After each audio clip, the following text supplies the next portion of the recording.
in your budget, you failed to reach the 60% threshold in your debt to GDP figure. How can voters be confident that you'll deliver 60% if your unconstrained budget didn't get there? Well, thank you for the question, Brian. I think what's important is that we step back and realize that nobody has a certain answer on what level of debt to GDP is bad. We all acknowledge that very, very high levels are bad, but the difference between 60% and 70% is quite uncertain. And I think that we've got to focus instead, I think we need to focus in addition on the level of debt, but also the growth profile of the country. My budget and my priorities prioritize growth while looking at unnecessary consumption expenditures that we currently undertake. And that's how I think we can best address our problems and offer the brightest future. So, in your budget that gets to 69% debt to GDP, it looks like one of the big themes is cutting the military. You cut $1 billion to reduce the troop levels by 30,000, $30 billion in weapon systems, $50 billion in missile defense, $50 billion in shipbuilding, and $90 billion to reverse the Grow the Army platform. Sir, under Blasty administration, America would only have the firepower to flatten 50 planet Earths rather than the current strategy of 100. How would you respond to that reduction in military force? Again, I think we need to go back to what we can afford and what we can't, and realize that not all spending is the same.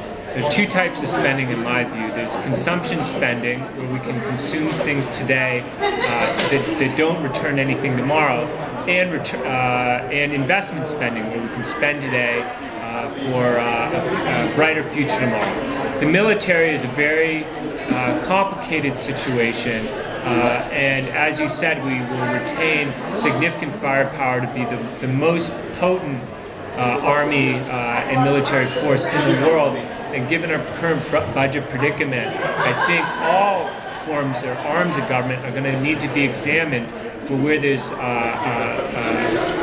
good returns on investment and where there are not as good returns on investment.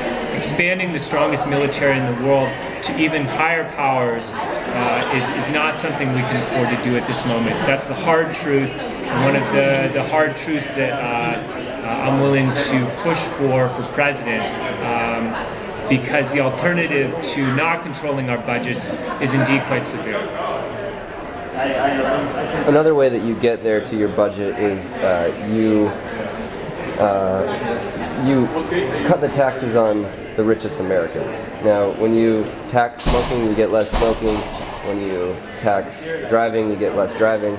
So, why wouldn't part of your strategy be to, reduce the percentage of the population that is the 1%, or said another way, that way you could have everyone be above average if you distribute the wealth accordingly. Sorry, could you repeat the question? In your tax strategy, you've cut taxes on the richest Americans. The taxation policy. Okay, how do I want to say this?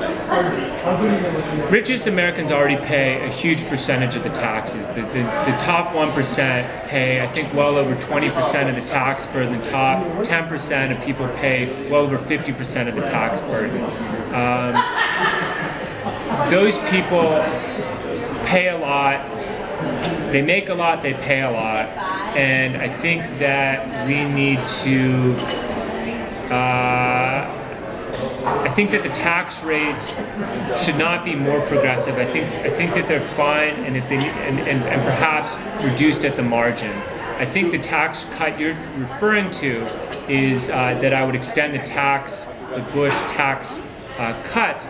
And my view of that is that we need stability in our taxation system. The more we change it, the more people don't understand what's going on. If you cut taxes just to raise them tomorrow, it wasn't really a tax cut or a tax hike. It was just simply a time transfer of taxation. You get a little more today, but then you pay a little bit more tomorrow. And it doesn't change the core incentives of the economy. Core incentives of the economy, again, to grow are with lower taxation. over long periods, for example, with Ronald Reagan as a prime example, cutting taxes can actually increase growth over a long run and increase revenues over a long period. That's what I support, and that's why I think that those cuts should be maintained and made permanent so that they're actually effective. 10-year tax cuts are not effective. Permanent tax cuts are. You voted to cancel the rest of the stimulus funds and at the same time introduce another jobs bill. What does that imply your strategy is relative to stimulus? So the problem with the stimulus, the ARA bill as it was constructed, is that it prioritized pork barrel projects of Congress. And with all due respect to Congress, the evidence was accumulating that these were not shovel-ready projects with high return on investment. So therefore, that's why I want to cancel that bill. We can't afford to be funding projects without high returns. A jobs bill, on the other hand, goes to one of the core problems by why revenues of the government are low at this current time, around 15% of GDP. Employment is low, and with employment low, your revenues are going to be low. There's a dual crisis in America, I agree with that. There's a debt crisis, there's also a jobs crisis. And the returns to investment in jobs is quite a lot higher, in my view, than is pork barrel projects funded by Congress. That explains where I stand on those two bills.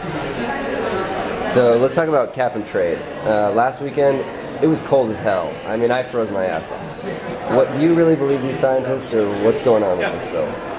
I think that when it comes to global warming, the predominant evidence, 95 to 98% of scientists believe global warming is a true phenomena.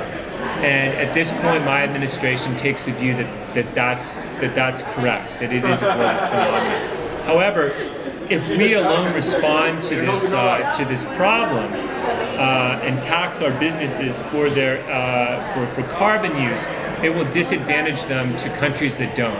This is a great example of a problem that requires global solution and decision making, just as the problems of economic growth and imbalances in the world requires global solutions.